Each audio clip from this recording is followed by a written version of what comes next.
Welcome to Our Girl Relationships. On this channel, we talk about problems people face in their day-to-day lives. Let's start with a video. I have been searching for my lost daughter for 5 years now. If you've been following me or have checked my profile, I have posted a lot about her. You can check out the articles and everything related to her that I posted on my profile. You can check out the whole story behind her disappearance from my post because in this, I will just briefly cover the whole disappearance incident, so yeah, please check that out. And this incident is probably the aftermath of that incident, so if you go chronologically, this post would make more sense, but I will be replying to comments if anyone has anything confused. And yeah, it's my stepdaughter, but our bond is thicker than the blood that runs in her veins. I am her stepmother. Her mother died during a suicide attempt because right after her birth, she suffered from postpartum depression, and I was hired as the nanny by my husband, and over the time I stayed with them full-time, eventually we fell in love with each other and started seeing each other. And our daughter liked my presence, so we decided for our daughter's sake, us getting married quicker made sense. We married after 4 months of our marriage. Rose, our daughter's name, went missing on June 17, 2009. So given this year, it has been 5 years and she was just 4 years old at that time. And now her age is 9 years old. She is pretty much still a baby, but is completely grown up. And toddlers look different from what they look, and she is pretty much reaching her age of puberty. So of course she's going to look really different. And she does. And we know that she's our girl, but still a little confirmation won't hurt. So the police investigated the whole case for several years, found nothing and gave up. We knew she was somewhere out there and always believed that she is still alive and will be coming home soon, so we never gave up. We carried our own investigation and hired detectives who greatly helped us with finding our child. In the past 10 years, our family has gone through so many ups and downs. And to be honest, more downs than we have had ups. First, the death of Rose's biological mother, and then my husband and his brother getting into legal battles, and the whole close-knit family getting ruined. My brother-in-law developing mental issues and being sent away to the mental care institutions, and my sister-in-law running away from home. Me and my husband haven't had a happy moment since. The only thing that is keeping our marriage together is the mutual respect and love we have for each other. Honestly, and more than that, we are not as exciting as the other normal married couple you would find. So my brother-in-law and my husband were business partners, and they both equally took over the inheritance of the company.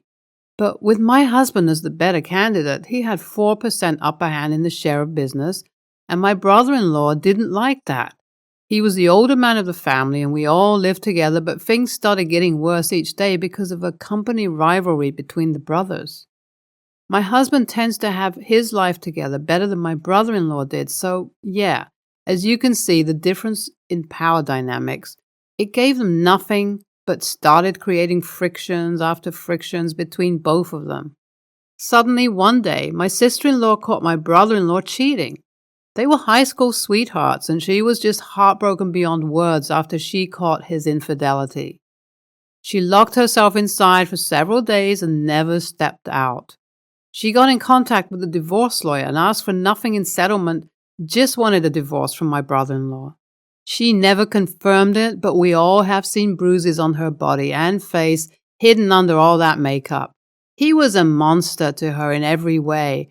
And not only did he break her heart, but also broke her soul completely. He was an abusive a-hole cheater who had the heart of the devil. And then again, after divorce, she left the house with a note saying not to look for her or she would commit suicide in front of every one of us. We never kept in contact with her, nor did we hear from her or see her.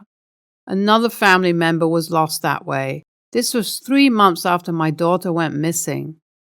Our brother-in-law was the biggest suspect, but he never got caught in anything, and we didn't get a single clue that supported the narrative of brother-in-law playing a big part in the whole kidnapping of Rose.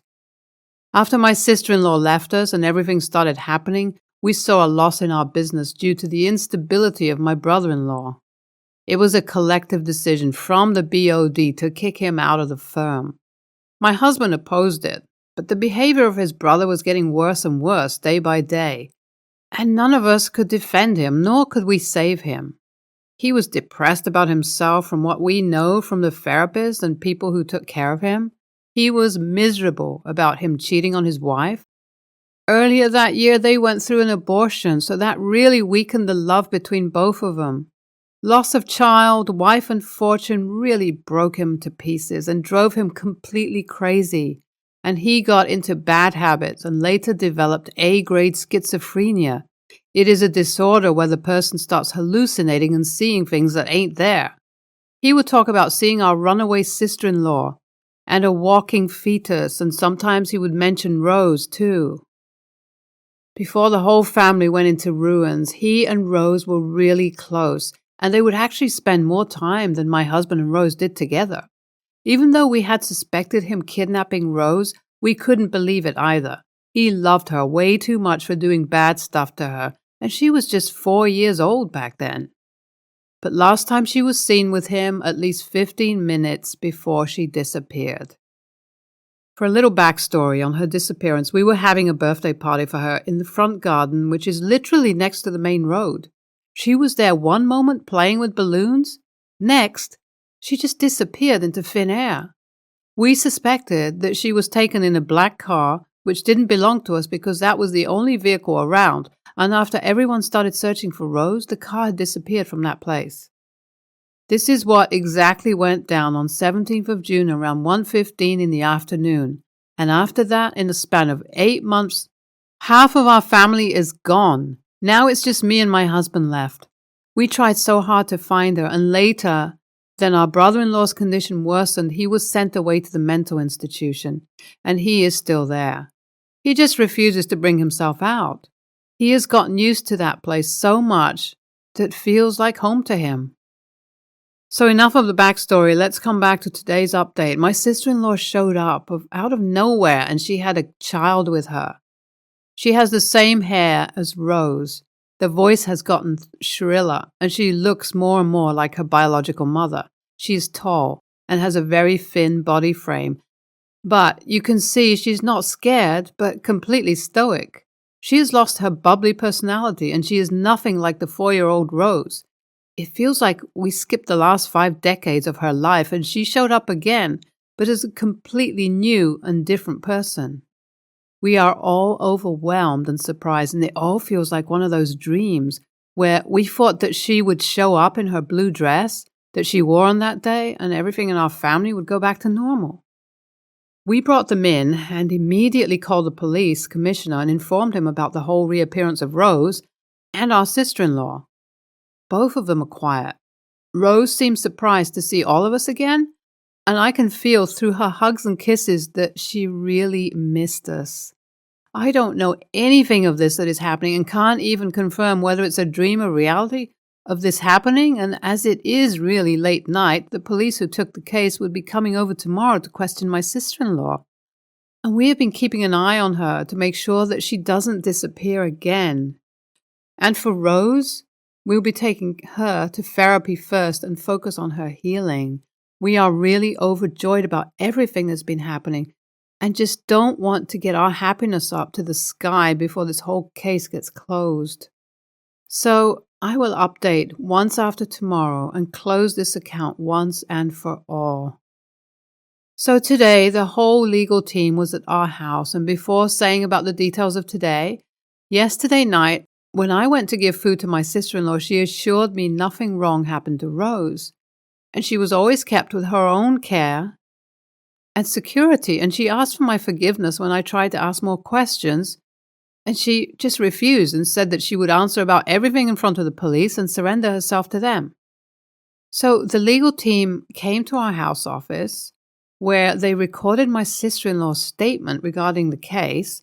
So yeah, our suspect of BIL kidnapping our daughter was true, but he meant no harm. But just wanted to get my husband worked up to surrender his property to him and secure him a better place in the company. And after they lost the baby, they couldn't stand being around Rose. They wanted to have Rose all to themselves, and they despised her as well because of her. My husband's first wife killed herself. It is all messed up, I know, but they wanted the money and Rose, so after taking both away, they could start a new life somewhere far away. But the plan was destroyed when my brother-in-law was caught cheating. My sister-in-law took it upon herself to take the money and Rose and start a new life herself. So she used my brother-in-law and did what she wanted to do. For 5 years, she stole my daughter from me and robbed me from being a part of her childhood. There was never a place where I didn't cry myself to sleep thinking of my baby, and this selfish woman had to steal from me? When she was asked about why she thought of returning, she said that she never really saw the same love from my daughter towards her and felt miserable about it each day, so she decided to give up and redeem herself. Her husband is in a mental institution, and she will be in jail. What a perfect ending to both of them, honestly. Sometimes I regret coming to this side of Reddit, but what they did was just horrible. I have been following OP for a while, so I know how desperate they have always been for their daughter, and knowing the snakes were from inside the family, it just feels so horrible. And I can just read the whole sad undertone of the post. Hope things get happier, and yeah, shut this page because it will make you feel more miserable, honestly. I'm a 15-year-old girl. My stepsister, 15, did not want new siblings, which I kind of understand because she used to be an only child with 2 very rich parents that gave her whatever she wanted. Now, instead of living with her mom, 40s, she has to share a house with me, my older sister, 17, my little brother, 13, and my dad, 40s. She's fine with my dad, though. She just kind of doesn't like having us around. She doesn't like to share anything. Some of it I get. It's the clothes her dad bought her. Dad says that she doesn't have to share them. Okay, fine, I guess. However, why can't she share some soda or grapes or chips? And it's just her. My sisters and brothers and I share our food with each other, and her if she wanted it. My sister also shares her clothes and makeup. I don't even ask. I just take it, and she does the same with me. I asked my stepsister, and she won't ever let me. Also, she's really touchy. I made a joke about her waking up with a bedhead one day, literally something I've said to my sister a million times, and she freaked out. Told me that she can fix her hair, but I always look bad because my mom never taught me basic hygiene. Yeah, because my freaking mom died. I told her at least my mom loves me. Her dad's down the street, but only sees her once a month. She cried. My stepmom and my dad made us both apologize to each other. I forgave her because siblings say shitty things sometimes, but she hasn't liked me ever since. Not that it makes a difference because she never wanted to hang out before. I asked her to watch a movie or go to the mall, but she refused.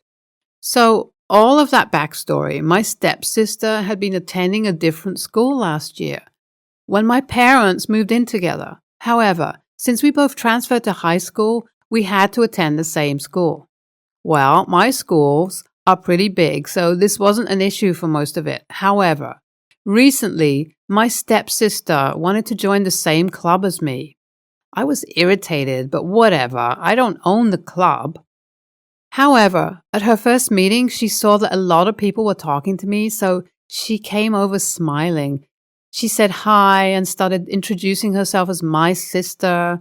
I said no, she's not. She's my stepsister, and we're not close at all. Then I kept the conversation moving. She was really upset with me. She ran home and snitched to my parents. They were mad, but I explained that she didn't act like a sister. She acted like a stranger. Fine, whatever, her prerogative, but that means she can't have the benefits of having siblings either. They grounded me.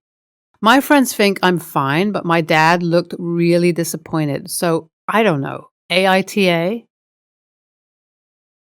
ESH. No one is respecting boundaries. Everyone is giving into the childish urge to hurt others, and you refuse to see and try to live life at home differently because we've always done it this way. Also, siblings shouldn't be talking like that to one another in moments of anger. Banter, where mutually insulting each other for fun, is done with the understanding it has no actual meaning. This is not that. This is bullying. We're all 25 years old. I work 3 days a week from Monday to Wednesday. I'm gone for the entirety of those days and usually get back either very late on Wednesday or sometime on Thursday if I'm too far from home to travel back after work. My girlfriend and I live together and usually order 3 meals each week. They are meant for 2 people, but there's always leftovers, so the meals pretty much last almost a full week. My girlfriend still goes shopping every Friday after she's back from work, and since the pandemic started, she's taken our friend Max with her. We all went to the same school. Now, after some months, my girlfriend started inviting Max for dinner on those days when I'm not home. She doesn't like being by herself and says she needs a reason to cook, and Max helps her with that. I don't mind the fact that she invites him. What bothers me is that when I get home, I either have to eat leftovers, frozen pizza. The meals we order are always around $40. And then there's also the grocery bill, which my girlfriend and I split equally. We've gotten into a rather unrelated argument, but it led up to me saying, I don't get why I pay half the grocery bills if I don't even get to eat most of it. It ticked her right off, and she blamed me for never helping her with groceries, shopping, and saying that if I'd cook with her like Max does, I'd be able to have a nice meal instead of warming up frozen stuff or eating at my parents' place. She's been really furious about my comment and hasn't talked to me since that. AITA? I wanted to keep the post short to what the issue was and didn't expect so many people solely focusing on the fact that she's spending time with a dude. Max and my girlfriend have been best friends since they were 11, and they've always been this close with each other. Max and I have known each other since birth pretty much because our parents are close friends. Max has offered me to pay for groceries, but I declined because he was invited, and making him pay for something he's been invited to is a dick move in my eyes. He does buy a lot of things for us and is equally spending time at our place when I'm around as well. Not just when I'm not around. He usually just doesn't have dinner with both of us because he doesn't want to be a burden and wants us to have time to ourselves since I'm out so much. He, as a person, is not the issue at all. I don't get why a girl spending time with a dude immediately means she's cheating. Maybe that's a problem and you need to work on your trust issues. LOL. I actually don't think there's enough information here. It seems like your girlfriend is doing all the shopping and cooking and you're cross that you have to eat frozen pizza. Is that right? How much shopping and cooking do you do? Is it half?